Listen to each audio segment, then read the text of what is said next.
We get things started today by checking in on the big stories across the country, from NBA teams trying to survive suspensions and playoff elimination games to a big league club defining its season. And we start at U.S. Airways Arena in Phoenix, Arizona, where the Suns burned hot early, but they faded too soon as they became the fourth home team in the four-conference semifinal series to lose Game 5.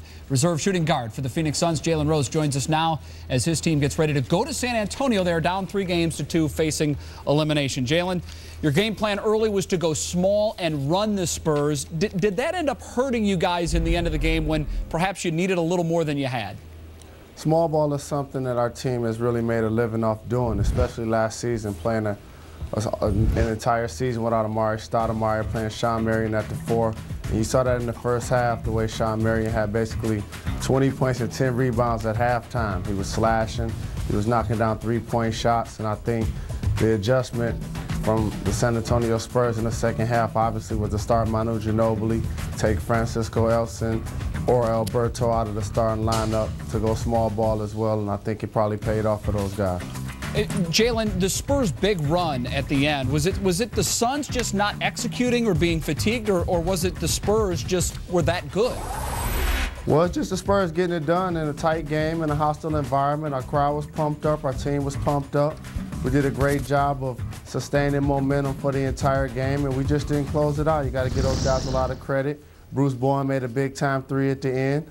I mean, it was tooth and nail both ways, and you got to give the San Antonio team a lot of credit coming in our house and taking a game. How much did playing without Amare and without Boris affect the outcome of this basketball game? It affects the outcome because they are tremendous players. Obviously, Amare is one of the best centers in the league, if not the best. Boris was the most improved player in the NBA last year, so he's a real productive player for our team. But the playoffs are all about adversity. You got to find a way to get it done. It's unfortunate we didn't have those guys.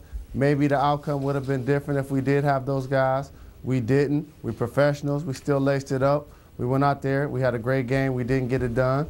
Hopefully now we get on the plane today, go to San Antonio, regroup, get those guys back, find a way to win Game 6, and have Game 7 on our home floor. Well, if the playoffs are all about adversity, you certainly have it now because you have to go to San Antonio and win an elimination game on the road.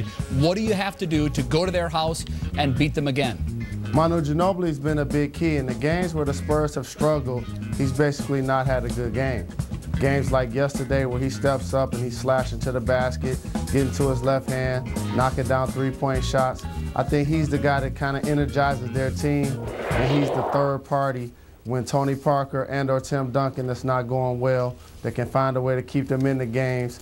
And you know late, once you have Tim Duncan down low, you have to pick your poison.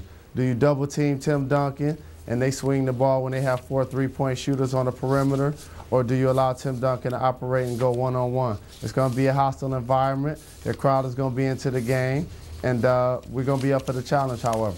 All right, Jalen Rose, the Phoenix Suns. Jalen, thank you for joining us. Game 6 back in San Antonio tomorrow night, 9:30 Eastern Time over on ESPN.